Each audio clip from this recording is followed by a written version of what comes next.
You go in, log in, you get the demo earlier than everybody else. So gotta appreciate the bounce.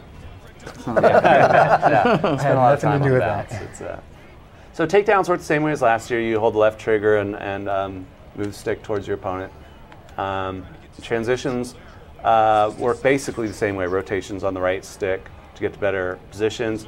Submission starts with a button click, and see how he started with the corner, rolls out. Now I gotta go the other way. I wasn't supposed to say that, was I? I gotta. We can edit that out later. Right? Fix it post. We can take that out of the West Coast feed, huh? I'll tell you something that's kind of vicious here, guys. All right. People make the mistake, and that's like, okay, George St. Pierre did it in the fight, and it's funny that he was like, I'm going to go to my jiu-jitsu coach and figure out what I did wrong. Technically, I think he did everything right when he did the armbar, right, on Dan Hardy. The only problem was that he straightened out the arm and was looking for the tap. Right. That's why I don't train for that. When I train in the gym and I grab a submission, I go and I'll take it straight. Like, for example, if I were to armbar you, I straighten your arm, and then I slowly keep applying pressure. If you don't tap, it's going to break, even in our gym. I think we're all familiar with that, Frank. Yeah, well, you have to train for that. That mentality of just moving through the motion without going through. So same thing with the foot, and not expecting pain tolerance. So guys sometimes do with the foot lock. They'll grab a guy in a foot lock, put in a foot lock, right? Well, the only problem with the foot lock is both your hands are probably on my leg and both my hands are free. So if you're not, I'm on top, I'm punching you. So if you're just holding on to me going for pain compliance, you know, like, ouch, it hurts. Well, most likely you're doing it on a guy who's a professional fighter, right? Our pain compliance is probably different than most of the guys you train with at the gym. So that's why I train just to go ahead and go through and lock. If you tap before the joint is you know, injured, hey, great, I'm glad. If not, though, I injure the joint. The way I look at it is, if I footlock you and I damage your ankle, even if you don't tap, well, then all of a sudden I move on to the next move. Well, how well are you going to continue on fighting? You're going to move if your ankle's broken. You know. So what are we taking a look at? A little posturing? So we want to show, another new thing on the ground we didn't get to before, the whole idea of how posturing up works this year. So it's kind of, I guess we've been calling them sub-positions. It's a way where,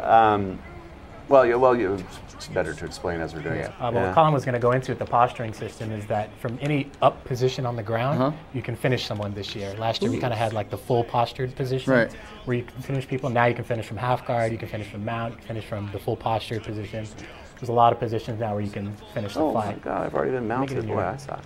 Okay, so you can see, if you watch here, so here, you know, naturally, if I don't want to get hit by Rashad, I'm trying to hold him down. I hold him by the back of the neck, keep him down. Now he's kind of broken out of that, and he can start wailing on me. As he lands more, he'll get to posture up more and really get to be able to drop big bombs on me. I got so the idea there, again, is trying to make it a little more organic. Instead of having, okay, you have position A, position B, it's all kind of within this position and within other ground positions too, where now he's starting to really land stuff and he's getting more and more postured up. So again, it's, you know, oh, and I just got elbowed. So I'm going to try to, I got to cover up. Get me out of here. I'll let you up. And so how are you doing that, Wes? How are you actually changing from being right against his chest to being up a little bit? How are you doing that? From the default position is down. Another thing to point out, if you can get back to half guard here, Colin, is that in the down position, when you're in the down position here, you're better at defending against the opponent's transitions, but you're less effective at your striking. So if I want to control the guy, I can stay down in this position and I have better control of him and it's harder for him to get out. But if I posture up, now I can be more effective at my striking, but now I leave myself open to transitions. That's cool.